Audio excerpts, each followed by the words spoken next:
के पास में ना इसका भी कोई जवाब नहीं था। तो कहने का अर्थ फिर खूब इच्छा हुई अंदर से कि परमात्मा क्या है इसको जानेंगे।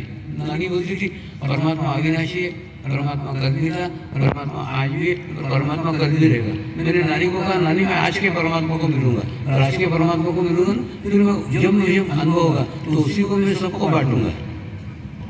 यही कार्य पिछले 30 वर्षों से कर रहा हूँ। आज 72 कंट्रीज के अंदर ये फैला हुआ है। उसके बाद में परमात्मा की खोज प्रारंभ हुई। किसी ने बोला 24 गायत्री का जाप करो, गायत्री का जाप किया। किसी ने बोला ये करने के बाद में परमात्मा मिल जाएगा। सब करके देखा परमेश्वर मिल गया, परमात्मा मिल गया, ये समाधान मुझे कभी भी नहीं मिला। उसके बाद में फिर क्या होता है, प्रार्थना का जन्म होता है। प्रार्थना करना चालू किया, लेकिन प्रार्थना से भी कुछ नहीं हुआ। फिर क्या करना, रोना चालू कर दिया। आखिर में रोना कि अपना पूरा अहंकार गिरे हो गया कि मेरे से ये नहीं हो सकता, मुझे परमात्मा अभी तक नहीं मिला। मुझे अच्छा एजुकेशन हुआ, एजुकेशन में अच्छी इनकम तक पढ़ाई की, मार्केटिंग मैनेजर के पोस्ट पे में गाड़ी लोग चाहता था वो, लेकिन ऐसा लगता था पढ़ने के लिए मेरा जन्म नहीं हुआ है, मेरा जन्म का उद्देश्य कुछ और है। नौकरी करने के लिए मेरा जन्म नहीं हुआ है, नौकरी मेरा उद्देश्य कुछ और है।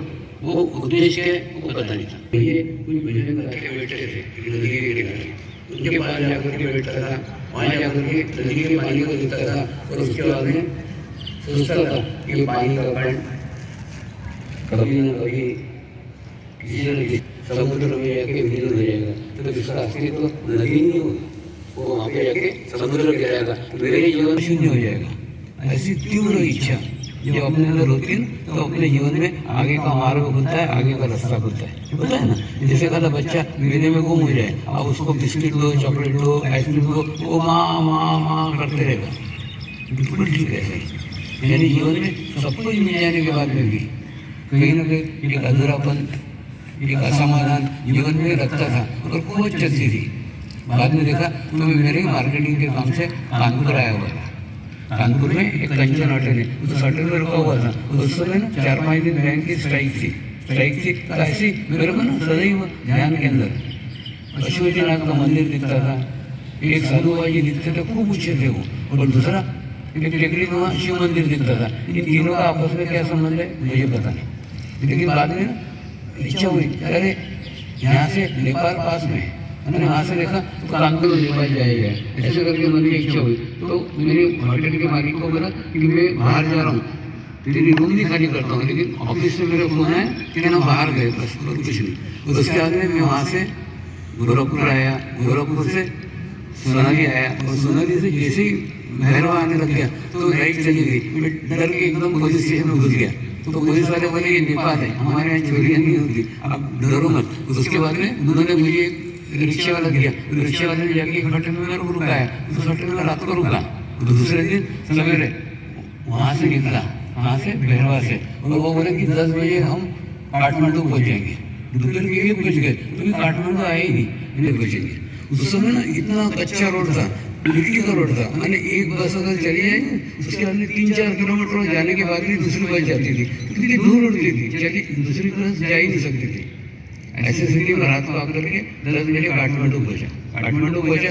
तो उसके बाद में होटल में रुका। दूसरे दिन सवेरे पशुपतिनाथ के दर्शन करने के लिए गया तो देखा तो पुजारी मेरा इंतजारी कर रहे थे। मुझे बहुत अच्छा लगा कि मैंने तो मेरे ऑफिस में भी नहीं बताया, मैंने तो मेरे घर में भी नहीं बताया, तो इनको कैसे मालूम कि मैं आने वाला हूँ। उन्होंने कहा एक गाँव से एक नेपाली वृद्ध सज्जन आकर के बाहर बैठे हुए हैं और वो आपका 3 दिन से इंतजार कर रहे हैं। मेरे को ना सब एकदम रहस्यमय लगने लग गया, कौन सा गांव और कौन से बाबा जी, कौन नेपाली वृद्ध, कुछ भी नहीं। लेकिन मेरा दिन वो रुद्राभिषेक में नहीं लगा। मैं जाके उनको मिला तो उन्होंने कहा मैं शिव नाम के गाँव से आया हूँ, और उसके बाद में हमारे गाँव में पीछे की ओर पहाड़ पे एक गुफा है, उस गुफा में एक बाबा रहते हैं। उन बाबा का क्या नाम है हमको पता नहीं, लेकिन हम उनको शिव का अवतार समझते, हम उनको शिव बाबा बोलते। तो वो जब प्रकट हुए थे ना तब वहाँ पे उत्सव का अवतार हो जाते हैं हमारे गाँव में, तो उन्होंने आपको लेने के लिए मुझे भेजा है। सारा वातावरण रहस्यमय लगने लग गया, कौन सा शिव गाँव, कौन से शिव बाबा, और उसके बाद में लेकिन ना उनके शब्दों में इतनी शक्ति रहती थी कि मैं उनके साथ हो लिया, उससे प्रवास किया, पैदल प्रवास किया और पैदल प्रवास करके फिर जाकर के उनके गांव में पहुँचे। गांव में पहुँचने के बाद में उन्होंने मुझे एक मंदिर में रुका दिया, बाहर एक शिव मंदिर था, उसे ऊपर लेके गए। तो जब शाम के समय बिल्कुल धीरे धीरे धीरे धीरे धीरे बाहर निकल रहे थे, तो जैसे ही मेरे पास में आए ना, एकदम मुझे याद है ये वही है जो मेरे ध्यान में बार बार आते हैं। उसी बीच के द्वारा आपको ये अनुभूति हुई, आज उसी बीच की बात है मैं आपको कहना चाहता हूँ। मैं नागपुर का रहने वाला हूँ, महाराष्ट्र का, और उसके बाद में मेरे नाना नानी के साथ में मैं यहाँ हर शनिवार को हनुमान मंदिर मुझे देखे जाते थे। नानी कृष्ण की भक्त थी, वो मुझे कृष्ण के मंदिर में देखे जाती थी। उसके बाद में मैं बचपन में समझ गया था कि नाना का भगवान अलग, नानी का भगवान अलग, यानी भगवान मानने के ऊपर है, आप किसी को भी भगवान मान सकते हैं। उसके बाद में देखा तो नानी कहती थी परमात्मा अविनाशी है, परमात्मा। तो मैं बचपन में समझ गया था परमात्मा कोई व्यक्ति नहीं हो सकता, क्योंकि कोई भी व्यक्ति जो कल भी था, जो आज भी है, फिर कल ही रहेगा। तो धीरे धीरे इन सब बातों का ज्ञान, इन सब बातों का नॉलेज धीरे धीरे होने लगे। और अपने भीतर से एक ऐसा लगता था कि मेरा जन्म सामान्य नहीं है, मैं किसी विशिष्ट उद्देश्य से जन्मा हूँ।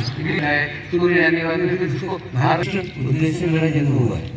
उसके बाद में देखा तो कुछ लोग हरिद्वार में नाव से जा रहे थे, और उसके बाद में सारे के सारे लोग आप एखादे खूप प्रसिद्ध मंदिर में जाते हैं, मंदिर में खूब लंबी 6 घंटे लंबी लाइन लगाते हैं, और 6 घंटे लाइन लगाने के बाद में फिर कहीं जाकर के आपको उस देवता के दर्शन होते हैं।